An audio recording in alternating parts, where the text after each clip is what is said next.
The millionaire's daughter had never taken a single step. For years, he watched helplessly as she suffered, until one day, something unexpected happened. The maid, the one everyone overlooked, did something so surprising, so unbelievable, that no one could have imagined. It was in that moment that everything changed forever, and the millionaire's daughter finally began to walk.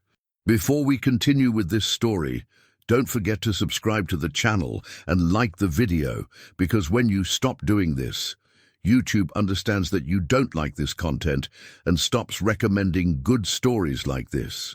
Oh, and don't forget to comment below where you're watching us from. We love to know that. The massive wrought iron gates groaned shut behind her, a metallic echo swallowed instantly by the vast manicured grounds of the Alencar estate. Clara stood for a moment, her new uniform feeling stiff and unfamiliar, the heavy fabric a physical representation of the weight she was now carrying. 40 years old, with calloused hands and a spirit honed by hardship, she had seen many things, but nothing quite prepared her for the sheer, suffocating scale of this place. The mansion loomed ahead, a magnificent structure of white stone and dark wood, its windows reflecting the late afternoon sun like 100 empty eyes. It was a beautiful house, without a doubt. From the outside, a woman in a crisp suit, the head of the house staff, had greeted her at the gate. Her name was Elisa. Her smile was a polite, practiced line, her eyes scanning Clara with a cold efficiency that felt like a price tag was being stamped on her forehead. The tour was a whirlwind of polished surfaces, echoing hallways, and rooms so pristine they seemed untouched by human life. The grand staircase, the sprawling library, the formal dining room. Each space was a testament to immense wealth, yet utterly devoid of warmth. It was a museum, a mausoleum, not a home. The air, heavy with the scent of expensive cleaning products and old money, felt thick and unbreathable. Clara had taken this job out of necessity, a last resort after her own small business had failed. The pay was exorbitant, a number that had made her hesitate and then ultimately accept. She needed it. Her family needed it. But a part of her, the part that valued honest, lived-in spaces, recoiled from the sterile perfection of the Alencar mansion. The silence was the worst part, a profound, unnatural silence that seemed to have a physical presence. It clung to the walls, nestled in the corners, and followed her from room to room. No laughter, no television drone, no music. Just the soft, rhythmic hum of the central air and the occasional click of Elisa's heels on the marble floors. It was a silence born not of peace, but of absence. A silence that spoke of a loss so deep it had leached all life from the very foundations of the house. Elisa led her to the kitchen, a cavernous space with gleaming stainless steel appliances that Clara suspected were used for show more than for cooking. "Your duties are straightforward," Elisa said, her voice low and even. "General cleaning, laundry, preparing meals. You will be provided with a schedule. Your main responsibility, however, is Luna." Clara knew the story. Everyone in their small, gossipy town knew the story. Victor Alencar, a ruthless, brilliant tech mogul, had lost his wife, Mariana, in a tragic accident a year ago. The details were vague, shrouded in the kind of secrecy that only wealth could afford. What was clear, however, was the aftermath. The daughter, little Luna, had stopped walking, not because of a physical injury, but as a direct result of the trauma. The doctors called it a psychological block. The tabloids had a field day. Clara's heart, a muscle that had endured its own share of sorrow, tightened. A child who had forgotten how to walk. It was a tragedy that went beyond the cold, sterile walls of this mansion. It was a small, broken heart inside a beautiful cage. "She spends most of her time in her room," Elisa continued, her tone betraying no emotion. "You will need to ensure her room is clean and her meals are brought to her. Mr. Alencar does not tolerate any disruptions to his work. He will be home late most evenings." Mr. Alencar, the man she hadn't met yet, was a ghost in his own house. His grief had manifested not in tears, but in an icy detachment that had frozen his entire world. The house wasn't silent because no one was there. It was silent because no one was allowed to be there. Not truly. Clara was led to a small room on the ground floor that would be her living quarters. It was sparsely furnished but clean, a stark contrast to the grandeur outside. It felt like a small island of normalcy in a sea of emotional emptiness. As Elisa left, closing the door with a soft click, Clara felt a moment of profound loneliness. She missed the comfortable chaos of her own small home, the warm chatter of her family, the worn-in feel of her own furniture. But she had a job to do, and a child to care for. After unpacking her few belongings, she began her duties as outlined on the schedule left for her, dusting the endless bookshelves in the library, polishing the already gleaming silver in the dining room, running a laundry cycle for clothes that smelled like they had been worn by phantoms. With each chore, the sense of a house holding its breath grew stronger. It wasn't just silent, it was dead, beautifully, expensively, utterly dead. Her first encounter with Luna was scheduled for just before dinner. Elisa had instructed her to knock, but not to enter without being invited. Clara ascended the grand staircase, her hand gliding over the cold, polished wood of the banister. Luna's room was at the end of a long, dark hallway. A large door, painted a soft lavender, stood out in the somber corridor. Clara took a deep breath, her knuckles poised to knock, her stomach a knot of nervous anticipation. She knocked softly. "Luna, it's Clara," she said, her voice a gentle murmur. "I'm the new housekeeper. I have your dinner." She waited. A full minute passed. She knocked again, a little louder this time. "Luna?" The profound quiet of the house swallowed her words. Clara was about to turn away, to go back downstairs and tell Elisa the child was unresponsive, when she heard a sound. A small, almost imperceptible noise. A faint, dragging sound from inside the room. Like a hand scraping a piece of paper across a rug. A moment later, the door creaked open just enough to reveal a sliver of a face. Large, dark eyes, too big for her pale face, stared out at Clara. The girl was maybe 5 or 6, her brown hair a tangled mess. She held a small, worn doll clutched to her chest. "I'm not hungry," Luna whispered, her voice a fragile wisp of sound. Clara's heart ached. She knelt down, bringing herself to the girl's eye level. "That's okay," she said, her voice soft and reassuring. "But dinner is mac and cheese. My specialty." Surprise danced in Luna's eyes. Mac and cheese was not on the menu Elisa had left. Clara had taken a risk, acting on instinct. A sterile gourmet meal was the last thing a grieving child needed. "I'll leave it on the tray outside your door, if you want it," Clara said, her voice a promise. "If not, that's okay too." Then, without a word, she closed the door. The soft click of the latch was another small sound, instantly consumed by the house's overwhelming silence.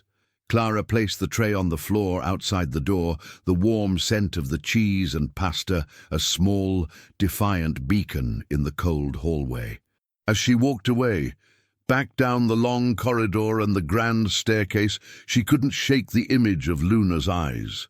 They were the eyes of a child who had seen a ghost, and in a way, she had. She had seen the ghost of a mother and the ghost of a house that had once been alive. She had come here for a job to clean a mansion and care for a child, but she knew now that her task was something more profound. She had to try and bring a flicker of life back into a house where silence lived. A flicker that had, for one brief moment, seemed to spark in the eyes of a little girl who had forgotten how to walk.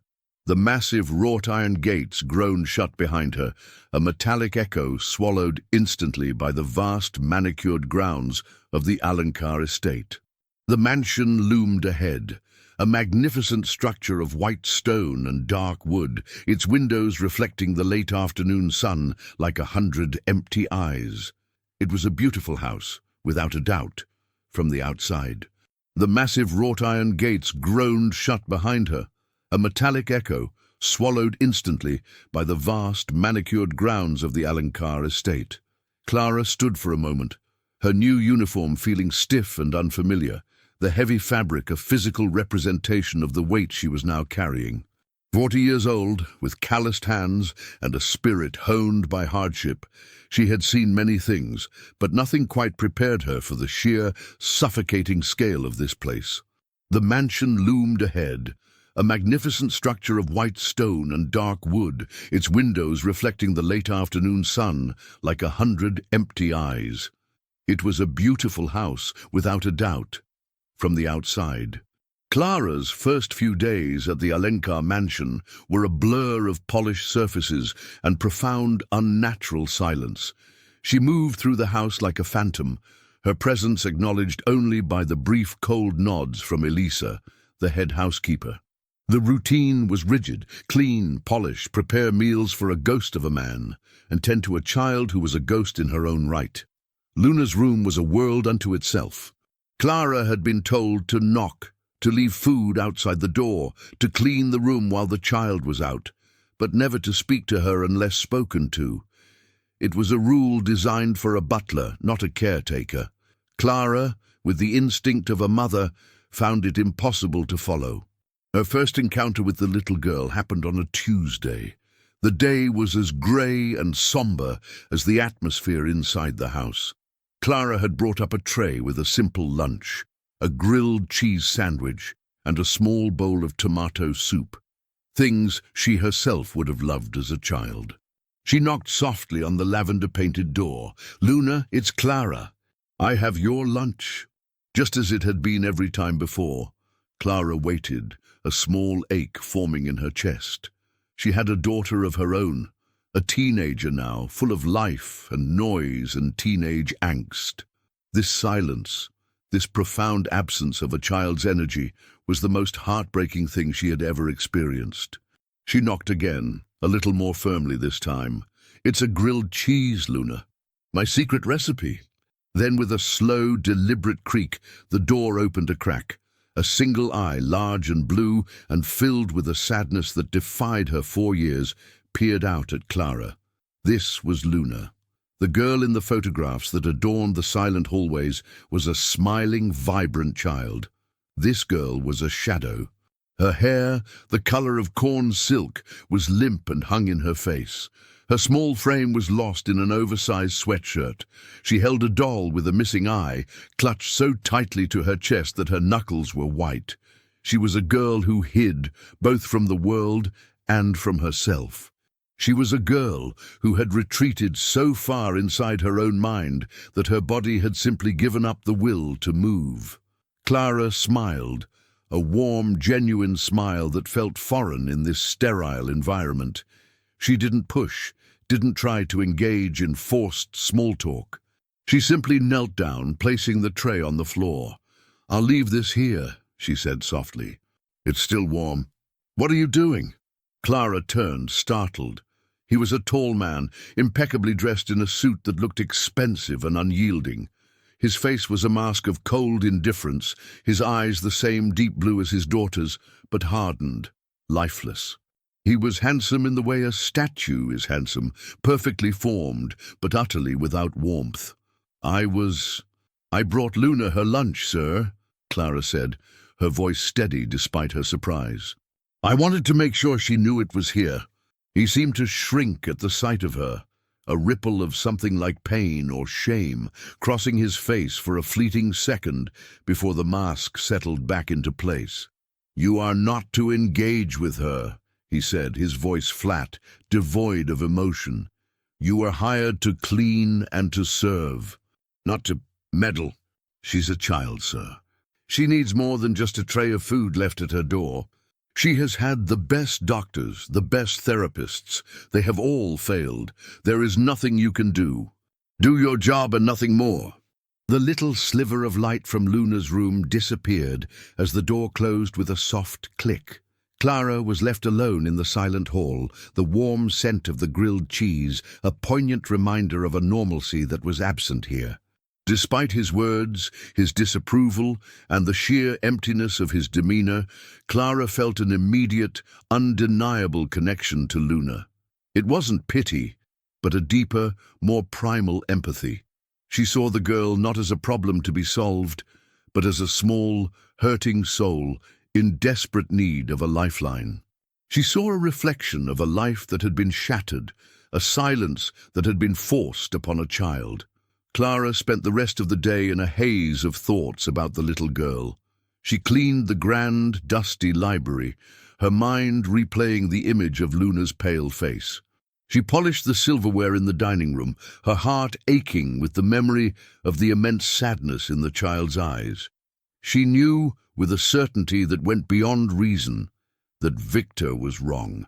This child didn't need another expert or another sterile diagnosis. She needed a person, a presence, someone to simply see her. That evening, as dusk settled over the estate and the mansion's windows became black mirrors, Clara was called to the kitchen. Elisa handed her a schedule for the next day, her expression as impassive as ever. "Mr. Alencar was displeased with your behavior this afternoon," Elisa said, her voice a low warning. "You are to follow the instructions precisely. Do not overstep your boundaries. You are an employee, not a family member." "I understand." Not truly. She understood her role as an employee, but she couldn't understand the kind of neglect that allowed a child to wither in silence. She couldn't understand a father who would so readily give up on his own daughter. Later, as she lay in her small, isolated room, Clara thought of her own daughter, the sound of her laughter, the warmth of her hugs. She thought of the little girl upstairs, hiding in a room full of forgotten toys and echoing silence. She knew that her path here was not a simple one. It was a path of defiance, a quiet rebellion against the silence that had taken root in this house. She had a job to do, but more than that, she had a promise to keep. To a girl with sad blue eyes who had lost her voice and her ability to walk. The massive wrought-iron gates groaned shut behind her, a metallic echo swallowed instantly by the vast, manicured grounds of the Alencar estate. The mansion loomed ahead, a magnificent structure of white stone and dark wood, its windows reflecting the late afternoon sun like 100 empty eyes. It was a beautiful house, without a doubt. From the outside, the massive wrought-iron gates groaned shut behind her, a metallic echo swallowed instantly by the vast, manicured grounds of the Alencar estate. Clara carried the weight of the silence of that house in her very steps as she walked towards the imposing structure. It was beautiful, undeniably, but the beauty felt cold, untouchable. Days bled into weeks. Clara's routine was a quiet dance around the edges of the Alencar household. Clean, cook, leave food for Luna, endure the cold indifference of Victor when their paths occasionally crossed. But within this rigid structure, Clara was weaving something new, something fragile, a connection with the silent girl in the lavender room. Her approach was simple, born of instinct and a deep well of empathy. She left small notes with Luna's meals, a drawing of a flower, a silly joke, a weather report. She spoke softly outside the closed door, telling stories of her own life, of her daughter, never demanding a response. Sometimes she would hear a faint rustling inside, a sign that Luna was listening. One afternoon, Clara found herself dusting the forgotten toys in Luna's room, while the girl was presumably elsewhere in the vast house, though Clara had never actually seen her outside of the brief glimpses at the door. A worn teddy bear with a missing button eye caught her attention. An idea sparked. Later that day, instead of just leaving the lunch tray, Clara sat on the floor outside Luna's door. She held the teddy bear, its remaining eye peering comically into the hallway. In a silly voice, she made the bear speak. "Hello? Is anyone in there? It's Teddy. I'm very hungry." "And a little bit lonely," Clara continued, her voice shifting between the bear's squeaky tones and her own gentle murmur. She told a simple story about Teddy the bear, going on an adventure to find a lost button. She made silly noises. She stumbled the bear across the carpeted floor of the hallway. Suddenly, a tiny sound. A sniffle? Clara froze, her heart pounding. She held her breath. Then it came again, a soft, hesitant giggle, like a bird learning to sing. Clara didn't move, didn't speak.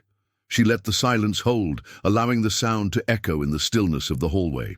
Then she continued the story, her voice even sillier now, emboldened by the unexpected response. The giggles came more freely this time, punctuated by small snorts of laughter. Clara's own lips curved into a smile. She hadn't seen Luna, but she had heard her. She had broken through the wall of silence, even if just for a moment. Encouraged, the next day Clara brought a real puppet, a floppy-eared dog she'd found in a forgotten toy box. She sat on the rug outside Luna's door again, the puppet held high. "Woof woof, hello there," Clara made the dog bark. "My name is Waffles. Want to hear a joke?" She told a knock-knock joke, using different voices for each part. Then it happened, not just a giggle, but a real laugh, a bright, joyful sound that echoed through the silent house, chasing away the shadows for a fleeting moment. It was a pure, unburdened laugh, the sound of a child finally finding a spark of joy in the darkness. Clara's eyes welled up. It was the most beautiful sound she had ever heard.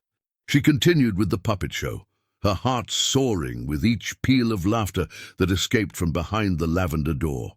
Unseen, unheard, Victor Alencar stood at the end of the hallway, near the shadows of the grand staircase.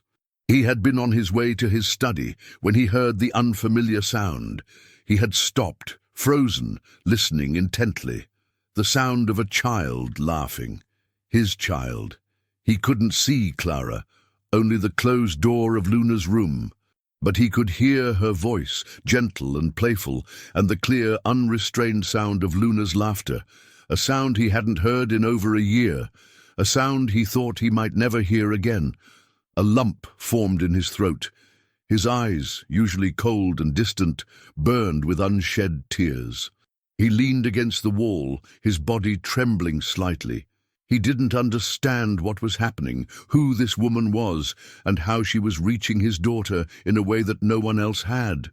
All he knew was that the silence that had suffocated his house for so long had been broken. And the sound of that broken silence was the most beautiful melody he had ever heard. He stayed there, hidden in the shadows, until the laughter subsided and the hallway fell silent once more. He didn't approach, didn't reveal his presence. He simply stood, the echo of Luna's laughter imprinted on his heart. Something had shifted in that moment, something profound. The cold, hard shell around his grief had cracked just a little, allowing a sliver of hope to peek through.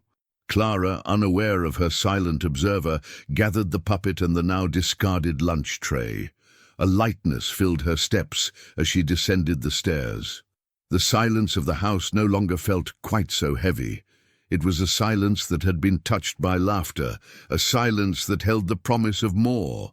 The massive wrought-iron gates groaned shut behind her, a metallic echo swallowed instantly by the vast, manicured grounds of the Alencar estate. Clara walked away, the memory of Luna's laughter a warm ember glowing in her heart. The mansion loomed behind her, still imposing, still silent in many ways, but now perhaps, just perhaps, a little less dead. The massive wrought-iron gates groaned shut behind her, a metallic echo swallowed instantly by the vast manicured grounds of the Alencar estate. The mansion, once a symbol of lifeless opulence, now held a faint, hopeful memory. The sound of Luna's laughter still resonated in Clara's mind, a tiny, bright star in the profound darkness of the house. After that day, a shift occurred.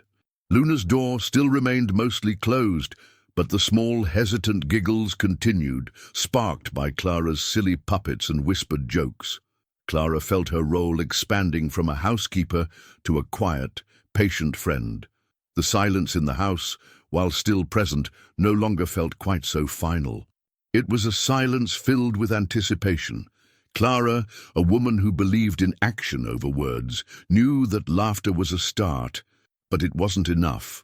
Luna needed to feel her body again, to reclaim her own strength. Clara had read up on motor therapy techniques for trauma victims, remembering a brief stint she had once had as a physical therapy aide. It was a long shot, but she had to try. One crisp morning, while dusting the immense windows of the sunroom, Clara noticed Luna sitting on the floor, surrounded by a pile of stuffed animals. She wasn't playing with them, just sitting as she always did, a small, immobile statue in a sea of toys.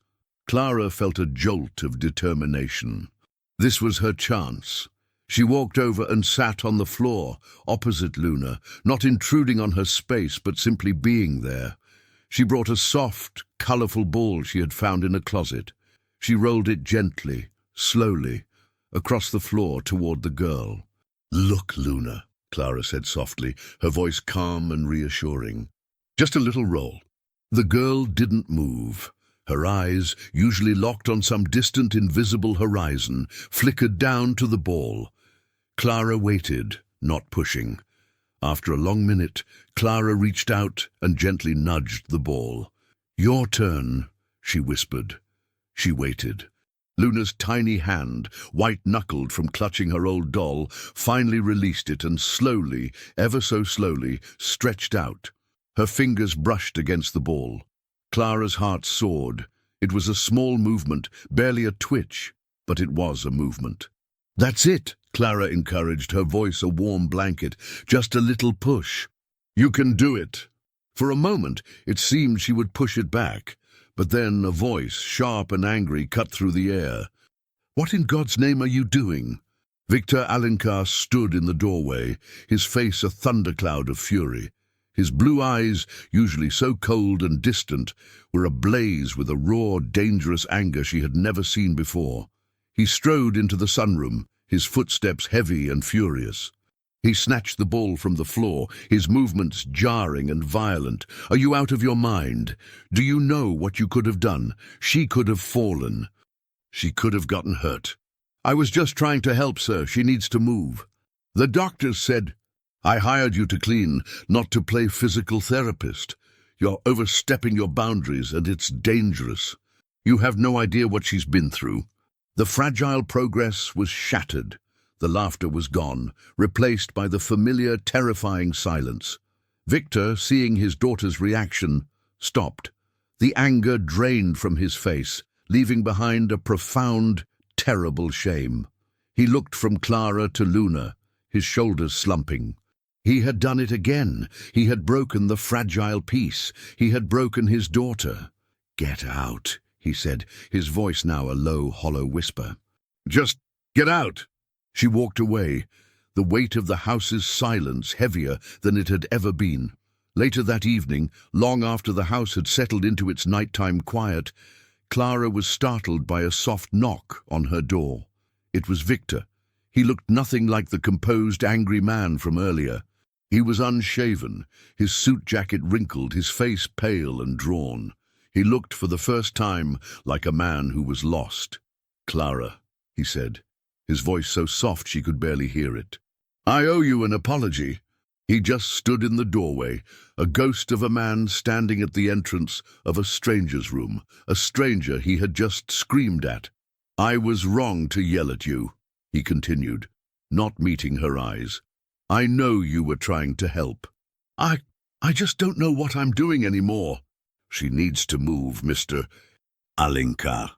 "I know, but I'm so afraid. I'm so terrified of losing her too, of doing the wrong thing. I don't know how to be a father anymore. I haven't been one since Mariana died. I don't know how to help her, Clara. I'm just a man who is afraid. And I think I've made her afraid too." The mansion, so imposing and silent, felt even more so now. But this time, the silence was not just of an empty house, but of a man's profound fear, a fear that had silenced a child and broken a father. The massive wrought-iron gates groaned shut behind her, a metallic echo swallowed instantly by the vast, manicured grounds of the Alencar estate. The mansion, once an unassailable fortress of grief, now held a faint, hopeful memory. The sound of Luna's laughter still resonated in Clara's mind, a tiny, bright star in the profound darkness of the house.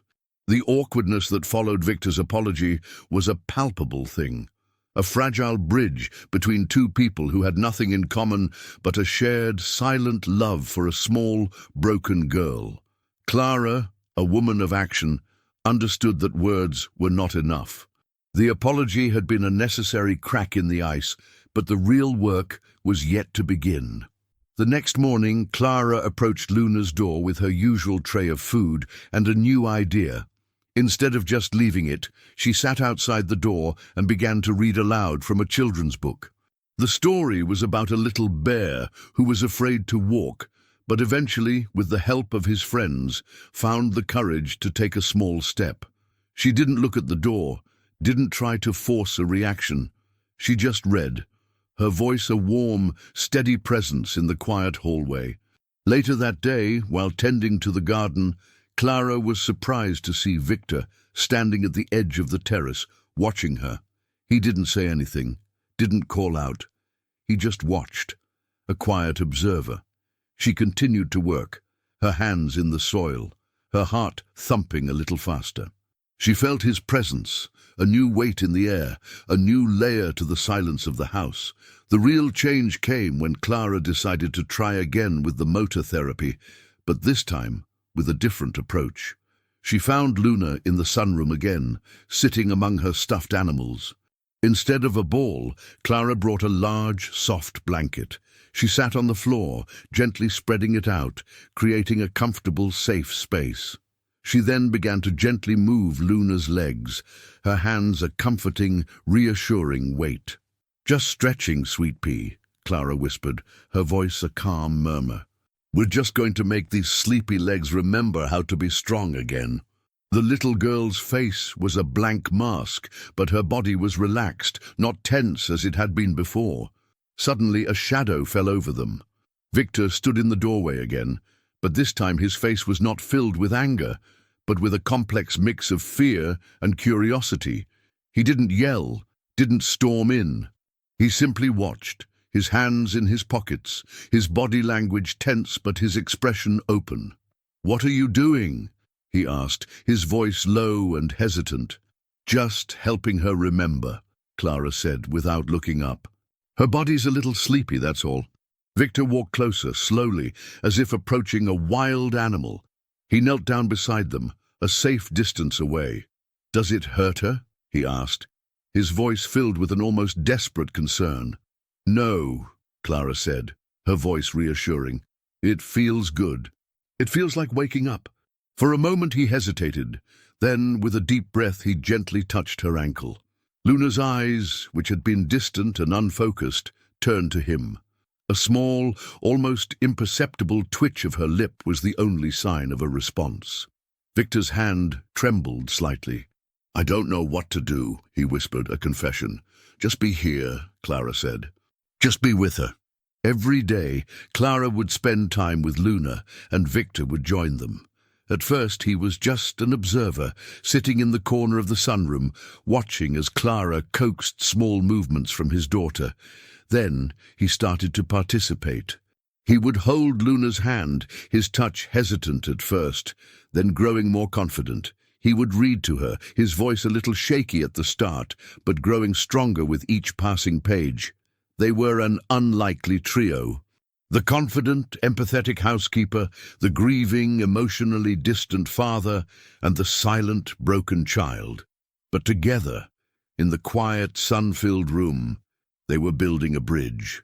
A bridge back to a life Luna had forgotten, and a bridge between a man and a woman who were slowly, almost imperceptibly, beginning to see each other. There was a moment one afternoon when Victor looked at Clara as she was helping Luna with her stretches. He wasn't just looking at her as an employee anymore. He was seeing the strength in her hands, the compassion in her eyes.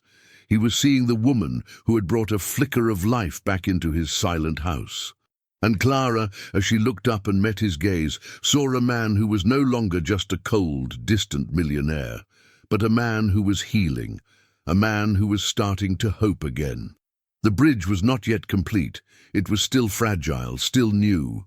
But it was there, a testament to the fact that even in the deepest silence a new connection can be forged.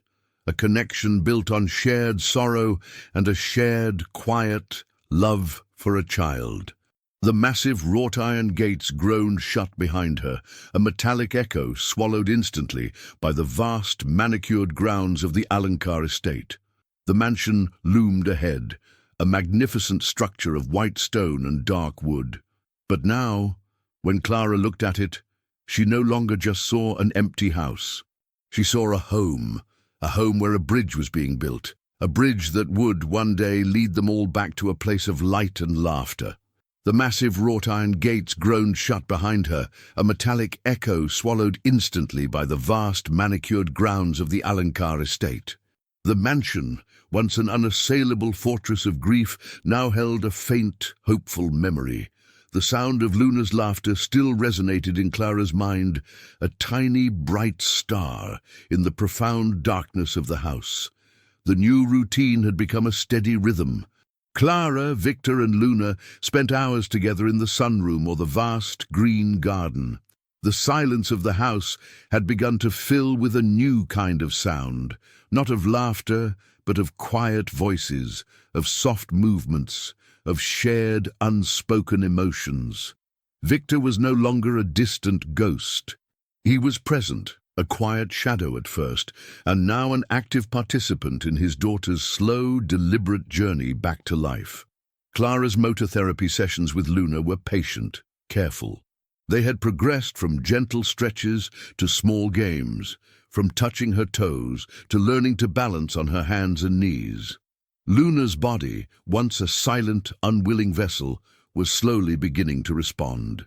Her muscles, atrophied from a year of disuse, were regaining their strength. Her spirit, a little spark in a sea of darkness, was beginning to glow. One particularly beautiful, sunny morning, Clara decided it was time to move the therapy session outside. The garden was a perfect place for it. The soft green grass was a more forgiving surface than the hard floors of the sunroom, and the warm sunlight, a welcome change from the filtered light indoors, felt like a promise of new beginnings. Luna was sitting on a soft blanket, her favorite stuffed animals arranged around her. Clara was a few feet away, holding her favorite doll, the one with the missing eye. She made the doll dance, her movements graceful and silly. Luna giggled, a sound that now came a little more easily. "Look, Luna," Clara said, her voice soft but firm. "Teddy wants to play, but he can't come to you. You have to come to him." Her face, usually so animated now during these sessions, grew serious. She looked at the distance between her and the doll, a distance of maybe 10 feet. To her, it might as well have been a chasm.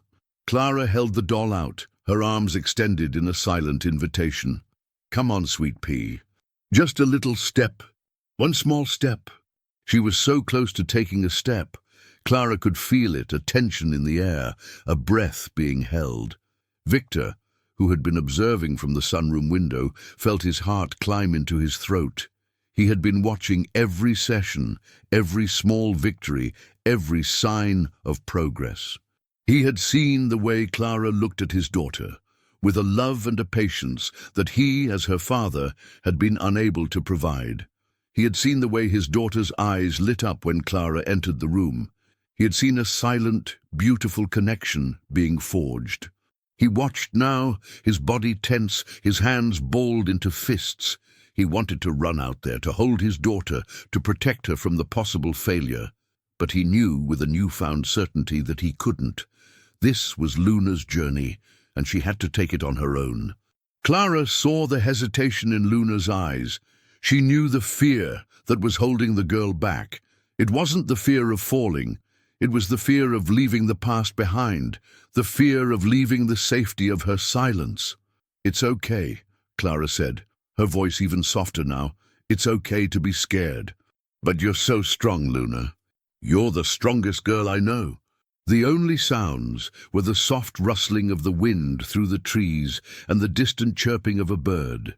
The world, for all three of them, had shrunk down to this one moment, this one small, hopeful, terrifying act. Then, with a shuddering breath, Luna's small body shifted. Her hands, which had been resting on the blanket, pushed down. Her legs, which hadn't supported her weight in a year, bent, and with a grunt of effort, she pushed herself up onto her knees. Victor's breath caught in his throat. His eyes, usually so stoic, were now brimming with tears. Clara smiled, a radiant, beautiful smile that reached her eyes. "That's it, sweet pea, that's it. Now just one little step." She looked at Clara, her eyes wide with a mixture of fear and determination. She took a deep breath, and with a small, trembling push, she took her first step. Her foot landed awkwardly on the grass, but she was standing. She was standing on her own. A wave of emotion, so pure and so overwhelming, washed over Clara. Tears streamed down her face. Luna took a second step, a third, and then, with a final wobbly lunge, she fell into Clara's arms. The two of them collapsed onto the blanket, a tangle of happy tears and whispered encouragements. The doll was forgotten, a small casualty in the immense victory. Victor, watching from the window, felt a sob escape his lips. He sank into a chair, his head in his hands, his body shaking with a profound, beautiful grief. He wasn't grieving his wife anymore. He was grieving the man he had been for the last year. He was grieving the father he had failed to be. And in that moment, he realized that he had just witnessed a miracle that had not been performed by a doctor or a specialist, but by a kind, compassionate woman who had seen his daughter not as a broken child, but as a person. He looked up, his eyes finding Clara's. She was looking at him, a warm, reassuring smile on her face, and in that look he saw not just an employee, but a partner in his daughter's life, and perhaps a partner in his own. The massive wrought-iron gates groaned shut behind her, a metallic echo swallowed instantly by the vast, manicured grounds of the Alencar estate. The mansion, so imposing and silent, now held the memory of a first step, a first tear, and a first, profound act of hope. The massive wrought-iron gates groaned shut behind her, a metallic echo swallowed instantly by the vast, manicured grounds of the Alencar estate. The mansion, once an unassailable fortress of grief, now held a faint, hopeful memory. The sound of Luna's laughter still resonated in Clara's mind, a tiny, bright star in the profound darkness of the house. Weeks turned into months. The Alencar mansion was no longer a silent mausoleum. It was a home. The echoing hallways now carried the sound of a child's footsteps, small and quick, the patter of life returning to a place that had forgotten what it was to be alive. Luna ran, she played, she laughed. She was a different child, her eyes no longer filled with sorrow, but with the bright light of a world she had rediscovered. Her first word, after her first step, had been Clara's name. A small, simple word that had filled the quiet house with a profound sense of purpose. A purpose that had changed everything. The relationship between Clara and Victor had blossomed into something more than just a collaboration. It was a partnership, a bond forged in shared hope and quiet strength. He no longer looked at her with the cold, distant eyes of a millionaire, but with the warm, open eyes of a man who was seeing the world again. A man who was healing. They had found in each other a solace they hadn't known they were looking for. A quiet understanding that didn't need words. One crisp autumn afternoon, Clara was in the sunroom, organizing Luna's art supplies. She heard the familiar sound of small feet running down the hallway, a sound that never failed to make her smile. "Clara! Clara!" Luna's voice, a bright, clear bell, rang through the house. She ran into the sunroom, her cheeks flushed with the excitement of a new game. She threw her arms around Clara's waist, her small body a warm, vibrant presence. "What is it, sweet pea?" Clara asked, her heart full. "Daddy says he has a surprise," Luna said, her eyes wide. "A big one." He no longer wore his expensive suits with a rigid formality, but with an easy grace. He looked younger, happier, a man who was no longer just surviving, but living. "Luna's right," he said, his voice soft. "I do have a surprise. Come with me." They walked down a path lined with old oak trees toward a small, charming cottage nestled in the back of the property. It was a beautiful little house, with a porch and a garden, and a warm, welcoming light shining from the windows. Clara looked at it, confused. "What is this, Victor?" He took her hand, his touch warm and firm. "Clara," he began, his voice thick with emotion, "when you first came here, this house was a tomb. It was beautiful, but it was dead.